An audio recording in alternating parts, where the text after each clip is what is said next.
항저우의 알리바바를 방문을 한 적이 있었는데 굉장히 사실은 충격을 받았습니다. 택배 자체를 그 AI 모빌리티를 통해서 모든 고객들이 이런 로봇으로 이제 배송을 받고 있었는데요. 봉고차보다 조금 작은 크기의 그런 차량에 택배 칸들이 다 있고 그 칸들에 암호들이 있어서 앱으로 고객들이 입력을 해서 그 암호를 열면 그 칸이 딱 열리면서 그 택배가 도착하는 거를 제가 직접 실험도 한번 해봤습니다. 그 차 자체가 레벨 4로 움직이는 AI 모빌리티더라고요.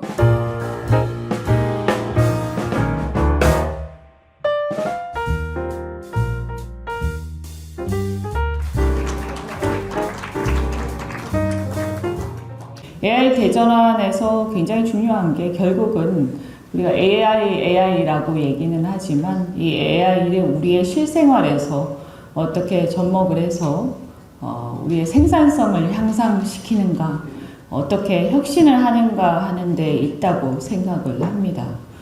그렇게 본다면 우리가 어쨌든 이 유통 분야, 오늘 보니까 유통 또 뷰티, 식품 이런 분야에서 많이 관심 가지고 오신 것 같은데 이런 분야에서 그동안 사실은 오프라인에서 온라인 플랫폼으로의 어떤 대전환이 있었고 또 그 온라인 플랫폼에서 축적된 고객 데이터베이스를 토대로 해서 이제는 다시 또 AI를 활용한 혁신 그리고 생산성 향상의 어떤 전환점에 서 있다라고 생각합니다.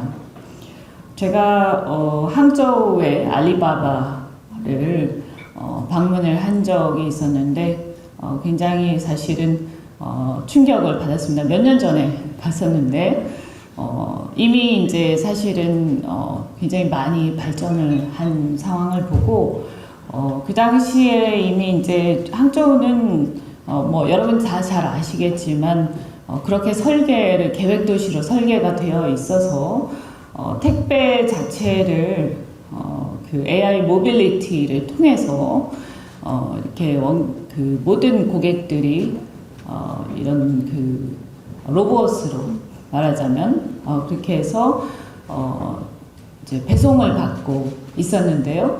우리나라 같은 경우는 일부 아파트에서 시범적으로 지금 하고는 있지만 사실은 이렇게 널리 지금 활용되고 있지는 않죠. 왜냐하면 사람들이 익숙하지 않기 때문인데요.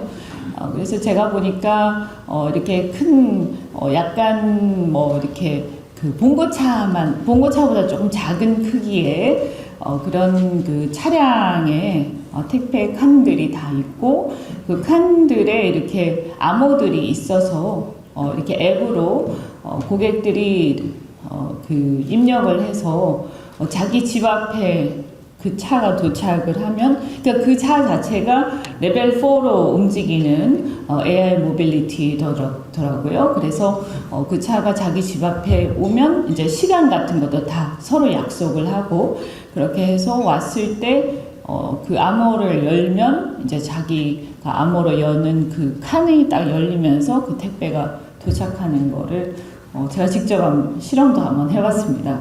그래서 보니까 굉장히 이미 그게 근데 몇 년 전이었습니다. 그래서 굉장히 빨리 물론 우리도 제가 알기로는 우리나라도 그 기술이 안 되는 건 아닌 것으로 알고 있습니다. 근데 불행히도 우리의 문제는 그것이 상용화되고 있지 못하다.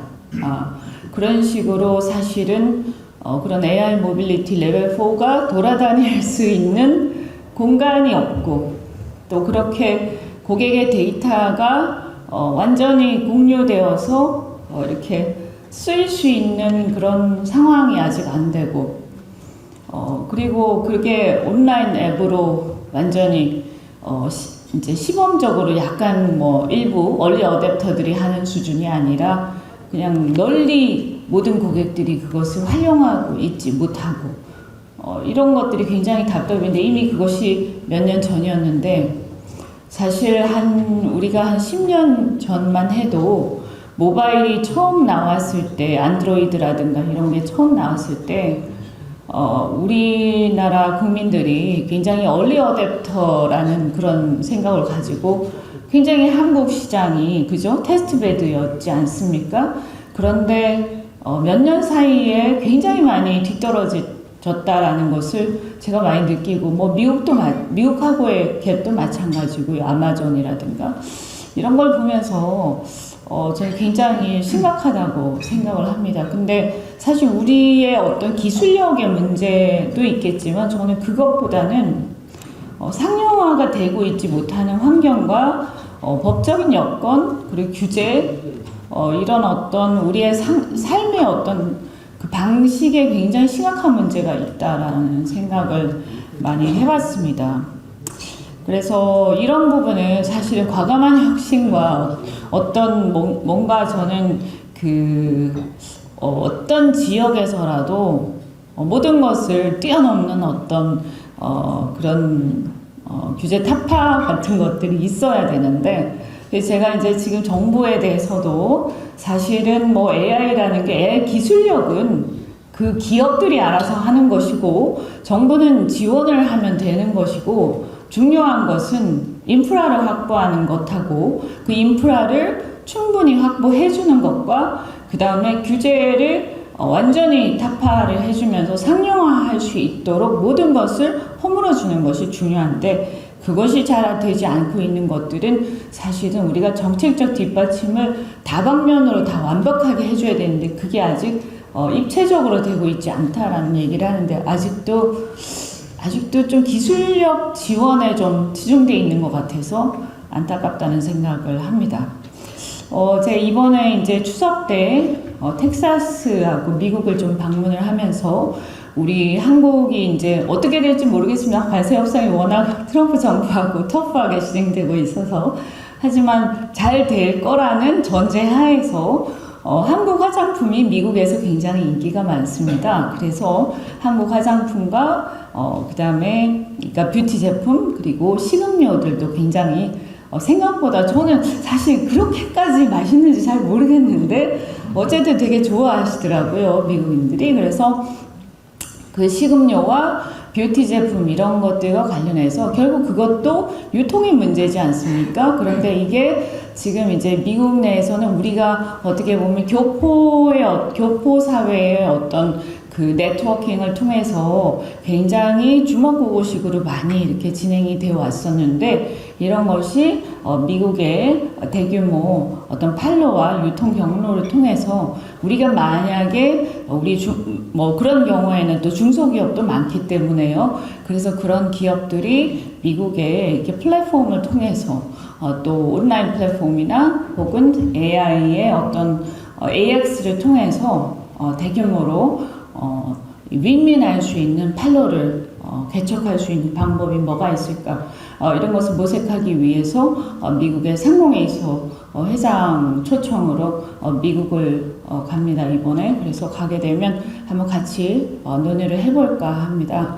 그래서 이번에 우리가 관세 협상이 잘 되길 바라고, 어쨌든 잘 마무리가 되면 그런 논의를 통해서 우리 중소기업들이 미국 유통 경로를 통해서 또 미국만이 아니라 미국을 거점으로 해서 남미와 다른 시장으로 진출할 수 있도록 또 열심히 도우려고 합니다.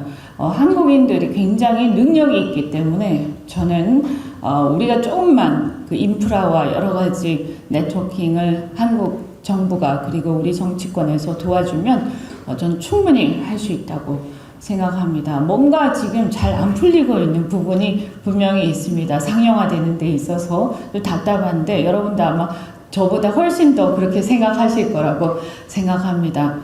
조금 이런 어려움을 좀 극복하고 한 단계 앞으로 나갈 수 있도록 최선을 다해서 돕겠습니다. 감사합니다.